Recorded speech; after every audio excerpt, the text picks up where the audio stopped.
नमस्कार दोस्तों, inspired story 90 पर आप सभी का दिल से स्वागत है। आप सभी के लिए एक छोटी सी कहानी है। रामलाल एक बुजुर्ग व्यक्ति हैं जो अपने परिवार के साथ गांव में रहते हैं। उनका व्यक्तित्व सरल और सहयोगी है और वह घर के सारा काम खुद करने में यकीन रखते हैं। उम्र के साथ उनकी शारीरिक ताकत कम हो गई है और वह अक्सर बीमार रहते हैं। रामलाल का परिवार और ग्रामीण उनके प्रति आदर भाव रखते हैं, लेकिन उनकी बीमारी का कोई स्थायी समाधान नहीं मिल पाता। स्वामी जी एक आध्यात्मिक गुरु हैं जो गांव के पास के आश्रम में रहते हैं। उनका व्यक्तित्व शांत और समझदार है। वे गांव के लोगों को जीवन जीने की सही विधियों के बारे में जागरूक करते हैं। मोहन एक छोटा लड़का है जो स्वामी जी का अनुयायी है और उनके साथ अक्सर गांव में आता जाता रहता है। वह रामलाल की मदद करने की कोशिश करता है और उनके लिए एक विशेष संदेश लाता है। रामलाल का जीवन कठिनाइयों से भरा हुआ था। उन्हें कई शारीरिक समस्याओं का सामना करना पड़ता था, जिनमें मुख्य रूप से कमर दर्द और नींद न आने की समस्या थी। वे इस बात से अनजान थे कि उनके बीमार रहने का कारण उनका सोने का गलत तरीका है। रामलाल दिन भर मेहनत करते, लेकिन रात को उन्हें सही नींद नहीं मिल पाती थी, जिससे उनकी समस्याएं बढ़ती जा रही थीं। रामलाल का स्वास्थ्य दिन ब दिन गिरता जा रहा था। उन्होंने कई डॉक्टरों से परामर्श लिया, लेकिन कोई स्थायी समाधान नहीं मिला। उनके घर वाले और ग्रामीण उनकी चिंता में थे, लेकिन कोई भी उनकी समस्या का वास्तविक कारण समझ नहीं पा रहा था। इसी बीच गांव में स्वामी जी का आगमन हुआ, जिन्होंने ग्रामीणों को जीवन जीने की सही विधियों के बारे में बताना शुरू किया। एक दिन मोहन रामलाल के घर आया और उन्हें स्वामी जी से मिलने की सलाह दी। रामलाल को इसमें कोई हानि नहीं दिखी और वे स्वामी जी के पास पहुंचे।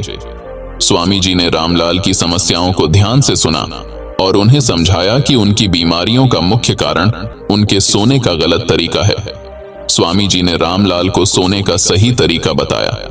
उन्होंने कहा कि सोने से पहले शरीर और मन को शांत करना, बाईं करवट सोना और सही तकिए और गद्दे का इस्तेमाल करना महत्वपूर्ण है। उन्होंने यह भी बताया कि सोने का सही समय और स्थान भी महत्वपूर्ण है, ताकि शरीर को पूरी तरह से विश्राम मिल सके। रामलाल ने स्वामी जी की सलाह को गंभीरता से लिया और अपने सोने के तरीके में बदलाव किया। उन्होंने बाईं करवट सोना शुरू किया और सोने से पहले ध्यान करने लगे। इसके साथ ही उन्होंने अपने बिस्तर को भी बदल दिया और सही गद्दे और तकिए का इस्तेमाल करना शुरू किया। कुछ ही हफ्तों में रामलाल ने अपनी सेहत में सुधार देखा। उनके कमर दर्द में कमी आई और उन्हें बेहतर नींद आने लगी। उनके घरवाले और ग्रामीण उनकी इस सकारात्मक बदलाव से अचंभित थे। रामलाल ने स्वामी जी को धन्यवाद दिया और उनके द्वारा दी गई सलाह को जीवन में अपनाने का संकल्प लिया। रामलाल की सेहत में सुधार होने के बाद वे गांव में स्वामी जी के संदेश को फैलाने लगे। उन्होंने लोगों को सोने का सही तरीका अपनाने के लिए प्रेरित किया। गांव में कई लोगों ने इस विधि को अपनाया और उन्हें भी रामलाल की तरह स्वास्थ्य लाभ मिला। रामलाल का जीवन अब खुशहाल था। वे घर के सारे काम खुशी से करते थे और उनकी बीमारी धीरे धीरे पूरी तरह ठीक हो गई थी। उन्होंने समझ लिया था कि सही नींद और सही सोने का तरीका व्यक्ति की सेहत के लिए कितना महत्वपूर्ण है। उनके जीवन का यह अनुभव गांव के अन्य लोगों के लिए प्रेरणा बना। महात्मा जी रामलाल और गांव के अन्य लोगों को कई महत्वपूर्ण जीवन विधियों और स्वास्थ्य संबंधी सुझाव दिए। नंबर 1, ध्यान और प्राणायाम। स्वामी जी ने ध्यान और प्राणायाम के महत्व को समझाया। उन्होंने बताया कि इन तकनीकों से मन को शांति मिलती है, तनाव कम होता है और मानसिक स्वास्थ्य में सुधार होता है। नियमित ध्यान करने से नींद की गुणवत्ता भी बेहतर होती है। नंबर 2, सही आहार। उन्होंने संतुलित और पौष्टिक आहार लेने की सलाह दी। स्वामी जी ने बताया कि भोजन का सही समय और मात्रा सेहत के लिए महत्वपूर्ण है। अधिक तली भुनी चीजों और अत्यधिक मसालों से बचने की सलाह दी और ताजे फल, सब्जियां और पर्याप्त पानी पीने पर जोर दिया। नंबर 3, शारीरिक व्यायाम।